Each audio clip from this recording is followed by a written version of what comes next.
ఈ ఎంత ఎంత పొలం పెట్టినాను? మొత్తం 4 ఎకరాలు సార్ ఈడ ఎండిపోతుందా మొత్తం ఎండి బూడిదైంది. ఇంకేం ఉన్నది సార్? ఇంకా గర్భం మీదనే పోయింది సార్. ఇంకేం చెప్తాం? ఇన్ని రోజులు కష్టపడ్డారు. ఇన్ని రోజులు కష్టపడి ఇన్ని రోజులు పెట్టుబడి బట్టి దాదాపుగా 50,000 పెట్టుబడి ఒక్కొక్క ఎకరానికి ఏమొస్తుంది సార్? మేము కూలీలకు ఏమి ఇవ్వాలి, నాటేసటోనికి ఏమి ఇవ్వాలి? ఎలాగూ అయిపోతుంది సార్ ఇది.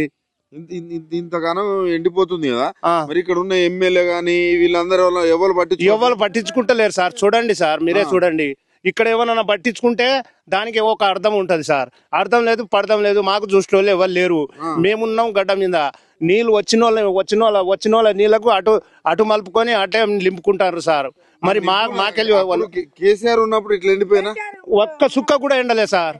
నా జన్మలో చూస్తున్నా గానీ, నేను పుట్టంపుడు చూసినా గానీ ఈనాడు ఎండలే ఇలాగా ఎప్పుడు కాలే.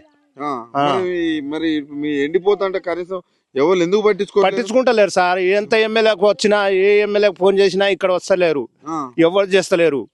ఇలాగా మీ యశస్విని రెడ్డి రావట్లేదు ఇక్కడికి? ఎవరు రాలే ఈడ, ఎవరు రాలే. మాకు అసలే పట్టిస్తారు ఈడ సార్. పట్టించుకోవట్లేదు. పట్టించుకుంటలేరు. బతికిన దానికో యూరియా దొరకదు.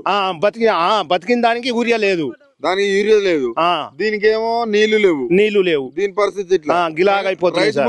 పరిస్థితి ఏంది? రైతు బందా సార్. ఇప్పుడు 3వ పంటకు ఒక్క రైతు బంధు లేదు. ఎక్కడ చూసినా ఏమీ లేదు. అది ఆరో గ్యారెంటీ అన్నాడు. 6వ గ్యారెంటీలో 2వ గ్యారెంటీ కూడా లేదు చక్కగా సార్. ఇలాగైపోతున్నాయి సార్. మేమేం చేస్తాం? మార్పు అన్నారు. మారు అంటే ఇక ఇలా మారిపోయినాయి కాలం. పరిస్థితి చాలా దారుణంగా ఉంది. దారుణం.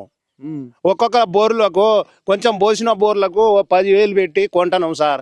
ఆ కొంటన నీళ్లకు ఇంకా పారతనే లేదు, అన్ని ఎండుకోపోతున్నాయి. ఇప్పుడు నువ్వు చూస్తూనే ఉన్నావు ఈడ. ఇప్పుడు 10,000 పెట్టి నీళ్లు కొన్నావు. 10,000 పెట్టి నీళ్లు కొన్నా ఈడ.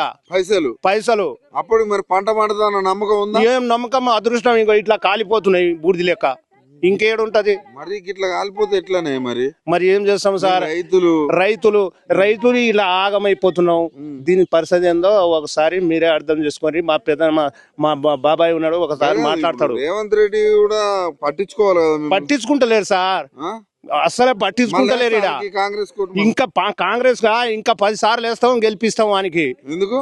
మా చెప్పులు మేము మెడ కట్టుకొని వానికి గెలిపిస్తాం. ఎందుకు అంత బాధ వచ్చింది? ఆయన కోసం మంచి మనిషి అని, మంచి మనసు, మంచి మైండ్, మంచిగా చేసిపోతాడు. మాకంతా సంతోషం చేస్తాడు. రైతుకు రాజు చేస్తా అన్నాడు. అలాగా చేస్తున్నప్పుడు మేము మా చెప్పులు మేము మెడ కట్టుకొని వానికి గెలిపిస్తాం.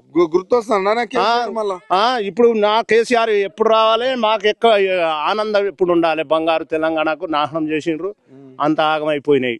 ఇంకేం చేస్తాం సార్? మా మరదలు మాట్లాడతాయి సార్ ఒకసారి.